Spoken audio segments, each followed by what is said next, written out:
Mateus capítulo 11, verso 28 a 30.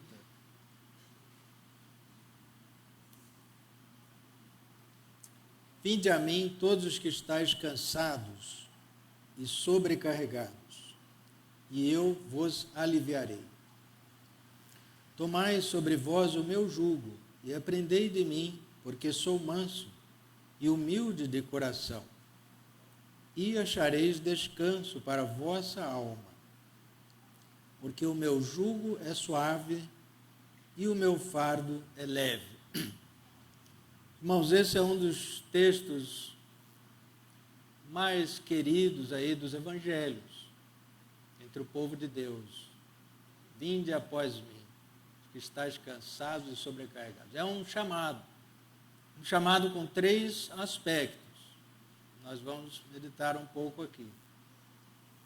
O primeiro é um aspecto bastante simples e direto, para seguir Jesus. Vinde após mim, disse Jesus. Você acha que não tem um chamado? Você acredita que você não tem um chamado? O Senhor Jesus fez esse chamado para todo aquele que está cansado e sobrecarregado.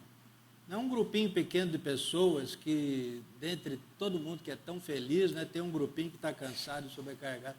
Não, irmãos, essa é a experiência do ser humano, desde a queda, levando cargas acima do normal, cargas físicas, muitas vezes, mas também mentais, espirituais, dos sentimentos, né, emocionais, que vão se acumulando. Os nossos deveres, as nossas ansiedades, né, os nossos compromissos, nossas responsabilidades de trabalho, na escola, no lar, também perante a sociedade, perante a religião, mas acima de tudo, irmãos, o peso do pecado pesa sobre nós, né? Desembaraçando-nos de todo o peso do pecado que tenazmente nos assedia. Irmãos, o peso do pecado, nós não somos livres disso, né? Hoje a gente não peca, né? A gente enfrenta isso tenazmente nos assediando ali. Nós precisamos lembrar disso. Vinde a mim. É o chamado do Senhor. Agora, isso exige uma rendição, uma entrega. Porque o discípulo que segue, né, ele não vai na frente, esperando que Jesus venha atrás, abençoando o meu caminho, guardando, protegendo. Não. É o Senhor Jesus que vai na frente. E o discípulo só vai seguindo. Ele não tem um alvo próprio, um programa, uma agenda própria, um sonho dele, independente de Deus, e agora eu tenho que convencer Deus de me abençoar aqui, porque eu quero muito esse negócio. Essa inversão de papéis é que leva a não desfrutar do descanso que o Senhor está oferecendo. Nessa entrega, né? Não. É o Senhor que vai na frente. Eu vou atrás. Está resolvido. Há um descanso nisso. O Senhor conquistou na cruz, né, a solução desse peso do pecado que tenazmente nos assedia. Ele pagou esse preço. Ele pode oferecer. Vinde após mim. Vós estáis cansados e sobrecarregados, e eu vos aliviarei. Mas segue, tomai sobre vós o meu jugo e aprendei de mim. Então, os outros 2 aspectos estão interrelacionados, né? O jugo, que fala no chamado para servir o reino. O jugo é aquele aparelho, né, que coloca em cima de 2 bois para eles poderem puxar uma carroça. Então, eles estão fazendo um trabalho ali. Tem um trabalho de verdade sendo feito. Mas a ideia aqui é mais do que o trabalho em si, é a forma como esse trabalho é feito, porque para o jugo funcionar, não é? Os bois têm que andar no mesmo passo e na mesma direção. Não vai um para um lado, outro para o outro, um andando devagar, outro correndo, não. Eles têm que ir juntos. Então, o chamado para tomar o meu jugo é um chamado para andar do jeito que o Senhor anda, do estilo de vida dele, da forma como ele vai guiando. E isso, mais do que o trabalho em si que está sendo feito, que existe, mas é mais do que isso, é um aprendizado, porque é daquela maneira, ao andar, ao servir, ao caminhar junto com o Mestre, que nós vamos aprendendo, não um conhecimento intelectual, né? Não são aí ideias, conhecimento teórico, doutrinas. Não, é um conhecimento de como andar com Deus. Como é que a gente anda com Deus? Como é que é isso? São as duas coisas juntas. Ao servir, isso deixa de ser cansativo, porque você tem a ideia de que não é o trabalho em si, não é tanto o que eu estou conseguindo fazer para o Senhor, mas sim o que Ele, ao fazer alguma coisa, está fazendo na minha vida, de me ensinar, de trabalhar em mim, a maneira como eu devo andar. Está ensinando a andar junto ali, é assim que anda, tá? Esse é o chamado do Senhor para nós.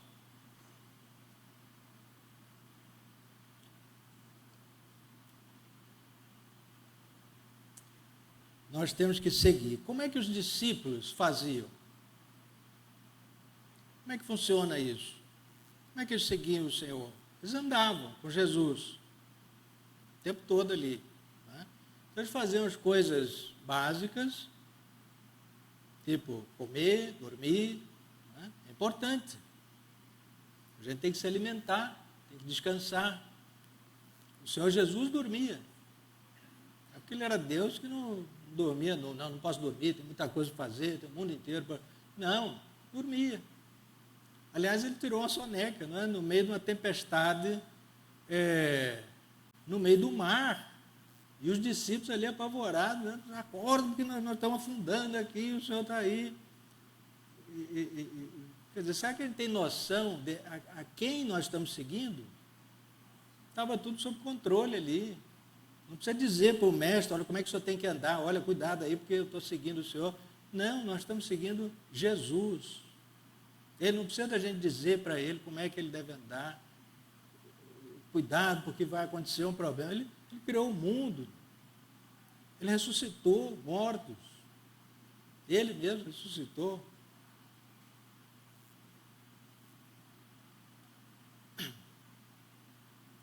Então, havia essas coisas, essas atividades comuns, rotineiras, que o Senhor fazia. Mas ele também proclamava o Evangelho e demonstrava o reino de Deus.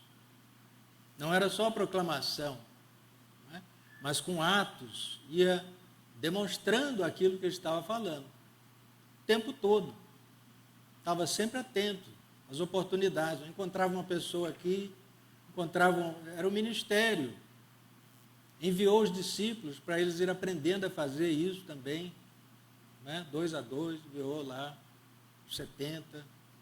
Então, era a proclamação do Evangelho e a demonstração. Encontrou uma pessoa, se a pessoa está precisando de uma coisa, né? Ele atendia, curava, perdoava, tomava ali, transformava uma situação. Era a atividade do Senhor. E os discípulos iam aprendendo, andando junto. E ele também gastava tempo conversando com seu pai, não é? E conversando com os próprios discípulos. Gastava tempo, é importante isso, a comunhão. É da forma como nós convivemos em amor, que o mundo vai parar para escutar o que nós estamos falando, a mensagem. O Senhor Jesus orou assim, oração sacerdotal, não é? Que eles possam ser um. Para quê? Para que o mundo creia que tu me enviaste. Então são essas coisas, irmãos. Comer, dormir, fazer as coisas normais, né? Não é porque nós somos discípulos que tem que fazer coisas mirabolantes, sair. Não, coisas normais, são necessárias, faz parte. Proclamar o Evangelho, demonstrar o Evangelho, o reino de Deus e a comunhão entre nós. Era assim que os discípulos andavam com o Senhor Jesus, e depois da sua morte e ressurreição, ele enviou o seu Santo Espírito, está conosco, ensinando a caminhar nesse chamado. Vinde após mim. O Senhor, irmãos, ele está fazendo o seu propósito eterno, está cumprindo isso no nosso tempo, de fazer o quê? Todas as coisas convergirem em Cristo, para a glória do Senhor. Ele está fazendo isso desde o início dos tempos até o fim. É isso que o Senhor está fazendo. E ele seria perfeitamente capaz de fazer isso sozinho, sem precisar de mim, nem de você, não precisa. Ou podia mandar um anjo fazer, os anjos, né? Mas ele decidiu nos dar o privilégio, a oportunidade de fazer parte, de tomar parte nisso, porque nos ama tanto. Podia fazer sozinho, né? Às vezes lá em casa estou fazendo alguma tarefa doméstica lá, chega os netinhos lá, que quer ajudar, e aquela coisa toda, né? O que eu penso? É mais fácil fazer isso sozinho, né? Mas não é, né, irmão? Não dá. A gente tem que... E eles se atrapalham todos, né? Muitas vezes começam a brigar um com o outro. Não, eu que quero fazer isso, eu que vou fazer aquilo e tudo. Quebra algum negócio, enfim, aquela confusão. Mas, irmãos, no final, o que acontece? A hora que fica pronto, ver aqueles rostinhos, aquela alegria, aquela felicidade deles, nós conseguimos, a gente fez uma coisa. A gente sabe, né? Nós somos essas criancinhas, irmãos. Deus nos ama. Mais importante que a tarefa em si, é esse amor em família, o que é a comunhão, a forma como Ele está trabalhando conosco, nos deixando fazer parte da tarefa que Ele está realizando. Podia realizar sozinho, sem nenhum problema. Né? Qual é o nosso papel diante disso?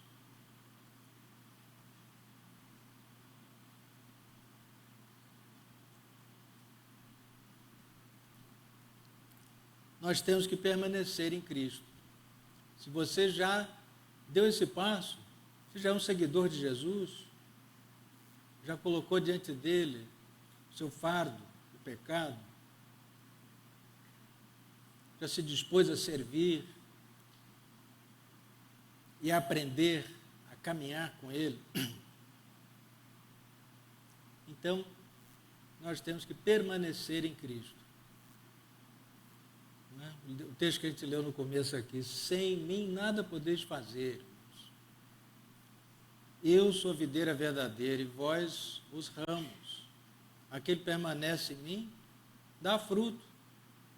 E quando os frutos começam a vir, o que acontece? O Senhor poda. Ai, ser podado. Nossa. Irmão, se você está sendo podado, você está dando fruto, está permanecendo no Senhor, Deus está podando, é para dar mais fruto ainda. Para que o Senhor seja glorificado. Nisso é glorificado, meu Pai, que dês muito fruto. O fruto não é nosso, né, irmãos? Estou dando mais fruto. Não, o fruto é da videira. Não é o galho que dá o fruto. Né? O galho só está ali. Passa por meio dele e sai o fruto lá. Mas o fruto é do Senhor. Ele produz o fruto. E nós devemos permanecer nele para que isso continue. Agora, o Senhor adverte o seguinte: isso se dá num mundo hostil. Realmente existem riscos. Existe perigo? Existe. O Senhor disse, olha, o mundo me odeia. E vai odiar vocês. Vai mandar algum de vocês aí em prisão. Nós não devemos ignorar isso. Existe o perigo. Então, o que o Senhor disse? Então, permaneça em mim. Permaneça em mim. Como aquele pai, irmãos, que vai atravessar uma rua, né, uma avenida movimentada lá. O que ele faz com as crianças? Né? Não solta a minha mão. Segura em mim. Fica firme aqui. Nós vamos atravessar essa rua junto aqui. Não vai acontecer nada. É assim que a gente tem que fazer, irmãos. Enquanto a gente está segurando na mão de Deus, estamos firmes ali, estamos esperando, permanecendo no Senhor, estar junto dEle. Ele é o Senhor do universo. Toda a autoridade me foi dada, diz o Senhor Jesus. Né? Eis que estou convosco todos os dias, até a consumação do século. Ele está cuidando, Ele vai na frente e a gente vai seguindo. Nós estamos dispostos a fazer isso?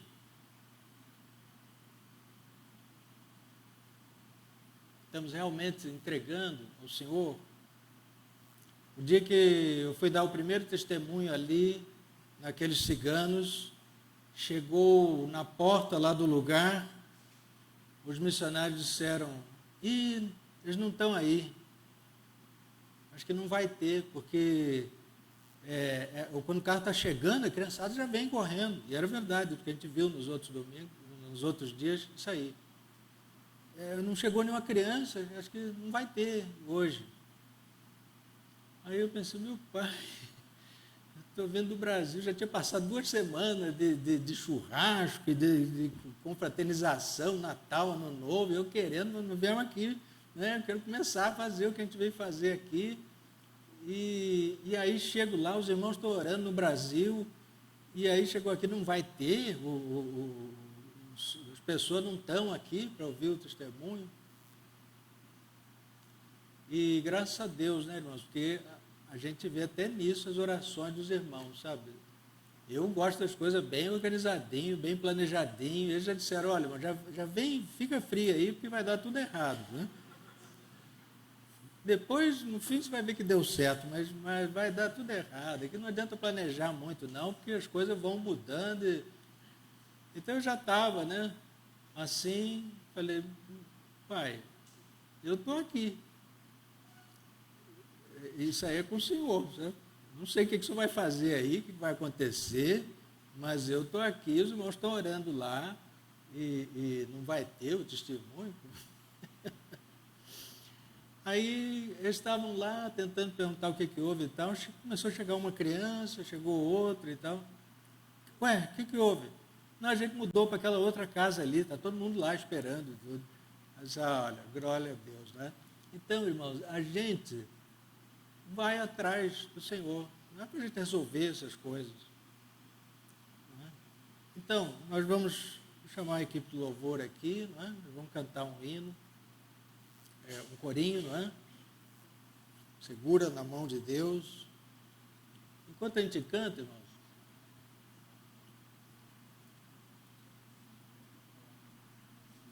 você está disposto a aceitar esse chamado do Senhor? O chamado está feito. Agora é com a gente. O que nós vamos responder? Enquanto a gente estiver cantando, fala com Deus. Fala você e Deus.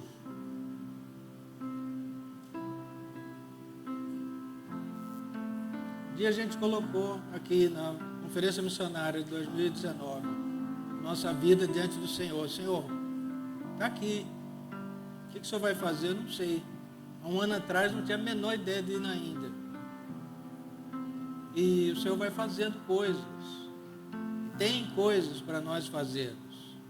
Grande, a seara é grande, mas os trabalhadores são poucos.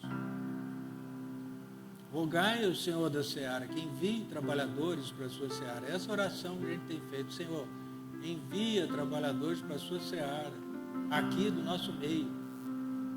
Deus está falando com você, fez um chamado, você quer atender esse chamado? Fala com o Senhor, porque Ele ouve. Ele está esperando. O que vai ser a nossa resposta?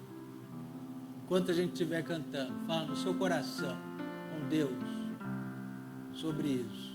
Que Deus nos abençoe.